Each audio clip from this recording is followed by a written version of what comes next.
Fine art is a mysterious world, filled with strange-looking people and even stranger-looking babies. But have you ever wondered what it really means? Does it even mean anything? Even those who have spent their whole lives trying to figure it out often miss the secret codes and meanings hidden by the artist. So, grab your brushes at the ready. Let's take a look at the most mysterious secrets found in famous artwork. Religion has provided us with some truly inspiring art. Nothing comes close, however, to the Sistine Chapel. Between 1508 and 1512, Pope Julius II commissioned esteemed Italian artist Michelangelo to paint the chapel ceiling. But Michelangelo and Julius didn't exactly see eye to eye. Maybe that's why the painter hid some suspicious symbols in the finished product. This is the creation of Adam, and some observant onlookers spotted that the pink mantle god is floating on looks kind of like a human brain. Surely it's coincidental, right? Well, maybe not.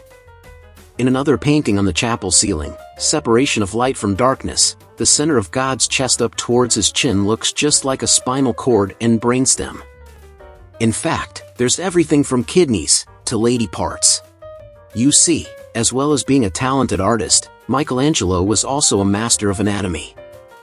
As a young man, he had a job in a church graveyard, which meant he knew more than most about what our insides look like.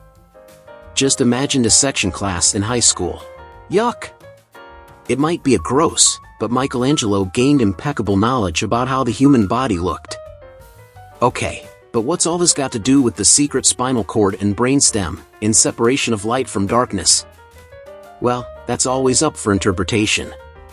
However, Michelangelo might have been showing his favoritism towards science over religion, and hiding it right below, or above the Pope's nose. And that's not all.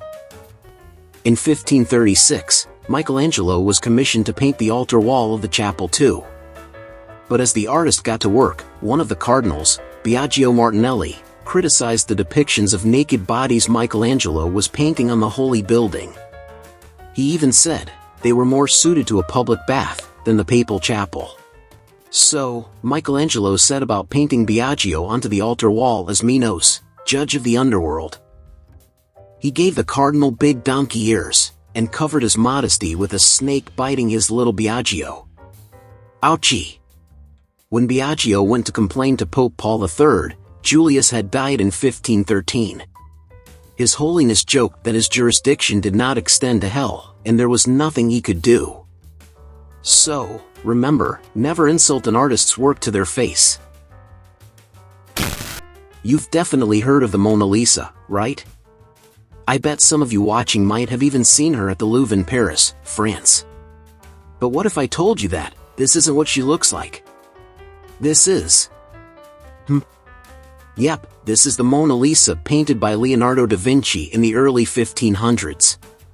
However, this is also the Mona Lisa, painted by one of da Vinci's students at the same time as the original, in the very same workshop. See, da Vinci's painting has layers of old cracked varnish built up on the surface, making our girl Mona look much older than she actually is. The student's version was spruced up in 2012 though, restoring it to its 16th century glory. So, now we've got two Monas. Neato. But can we really be sure that either of them is the real Mona? Engineer Pascal Cott seems to think otherwise. He ran tests using his layer amplification method, where bright lights are shown onto the painting's surface whilst the camera takes measurement of the light's reflections. This allows him to reconstruct what's happened between the layers of paint, digitally peeling off each layer like an onion to reveal what's beneath each one. Pretty cool, right? Well, turns out old Mona's been hiding another Mona. Ow, I can't tell what's real anymore. Yeah, it's still this one. Artists repainting over their canvases is relatively common. You think they're perfect first time? And if they're doing a commission, the buyer might want a few changes here and there. Silvano Vincenti, an Italian researcher, claims Cott's scans revealed new secrets previously invisible to the naked eye. Vincenti says, he's found the letter S in her left eye, and the letter L in her right eye, which he believes might lead to a new identity for the model. the inspiration for Mona Lisa is commonly thought to be Lisa Gherardini, the wife of a prominent fabric merchant. However, Vincenzi says, this S could reference a powerful woman in the Sforza dynasty, who ruled Milan where Leonardo spent time. As for the L, that's for Leonardo himself. Why? Vincenzi doesn't really say. He's never actually studied the painting in person, only the scans.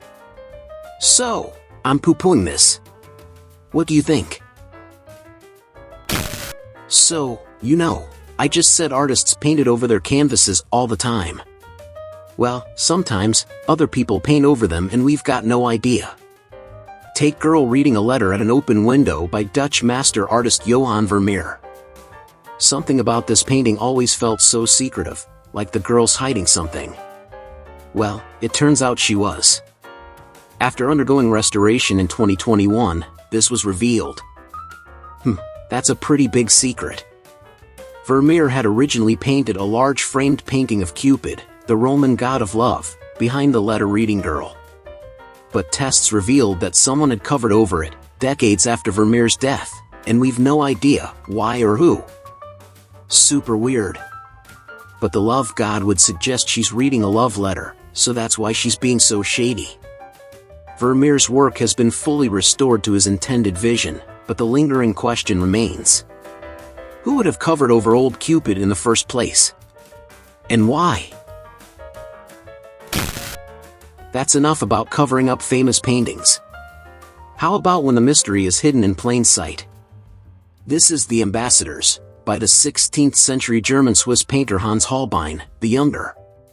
In it, two diplomats are standing in front of a table covered in trinkets, books, and other valuable items. But it's not either of these men or their luxurious wares who draw our focus. Instead, this strange distorted shape across the bottom does. What is that? Well, creepily, it's actually a skull. Holbein painted it, using a technique called anamorphosis. When you look at a painting, you normally stand directly in front of it, right? So, everything is presented on a flat 2D surface. But anamorphosis creates images intended to be viewed from other perspectives. If you view the ambassadors from either side of the painting, the skull becomes visible. And some think this painting was meant to hang in a stairwell or beside a doorway, so any passing glance would see the spooky skull in its full glory. Others think Holbein was simply flexing his brush skills. Whatever the truth, it's seriously strange. Why a skull? Why not something nice, like, I don't know, a kitten? Well, in the early Renaissance, skulls were commonly used as a memento mori, a reminder that death was inevitable for all. Yikes. That's all for today. Thanks for watching. Share your opinions in the comments and don't forget to like and subscribe to new videos. See you soon.